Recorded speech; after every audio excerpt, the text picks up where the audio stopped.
Yeah, I'm Clementine. I'm a graphic designer and I've worked in design for the last 20 years. I work for small, medium-sized companies and organisations, mostly in the food and drink industry. Graphic design is about communication and it's a bit about translating ideas into something that's visual that can be seen on a page or on a screen. Graphic designers will work with a variety of elements like type and colour and layout, and then it's their job to decide how to compose and mix and play with those elements to communicate what it is that a client or an organisation or an individual wants to say about who they are.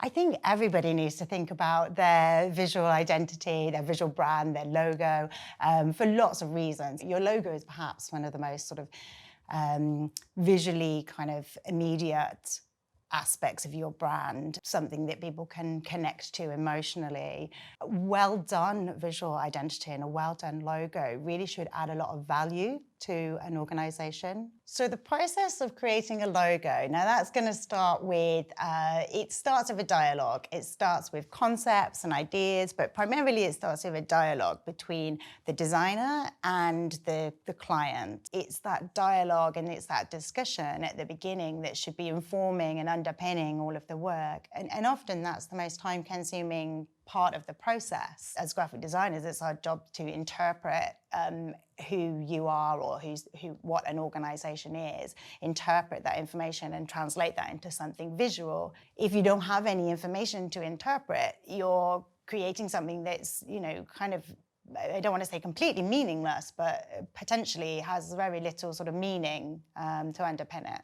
It's really important that there's an understanding between the two parties. The client or the organisation, they know their product really well. So they understand it, they believe in it, they often created it, and if they didn't create it, they often really invested in it.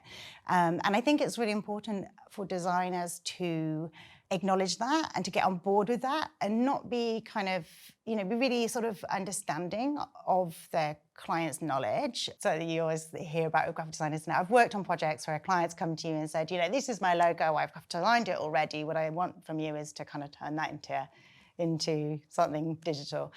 I think normally that's where you have conversations, isn't it? And that's where you explain. And I think most people they want to learn, they want to understand, and actually once you start to explain, look, this idea is perhaps great, and you understand why they want to have certain aspects in their logo, but explain to them why perhaps it's not going to work or not work in that format, then I think most people will come around to the idea.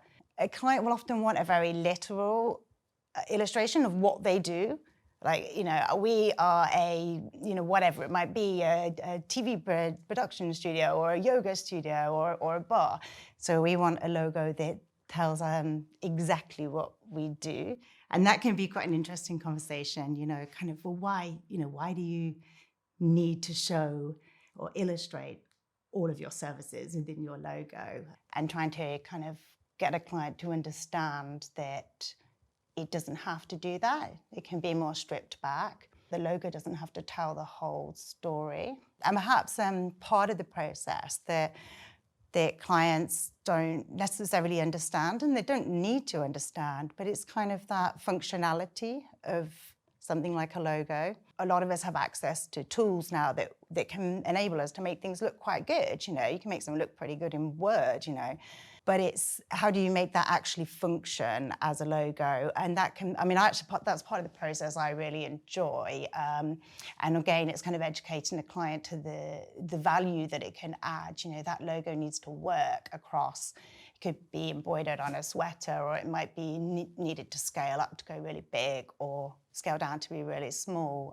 Certain aspects you might want in your logo, but technically don't really work. So it's kind of sort of finding something that still gets across the essence of what you want to get across, but works technically, is really sort of robust, really solid, will print really well, the colours will work, and they're going to work. You can embroider it on sweaters if you need to. If you're going to have a logo designed, you need to have a graphic designer you'll get something that looks really good, but you'll get something that works, and you'll get something that isn't going to cause you a headache for, however long you're going to be using it for, as you kind of realize that, it's not really working across this application or this application. So you're going to get something that's really robust, works, and kind of is fit for purpose and looks good as well.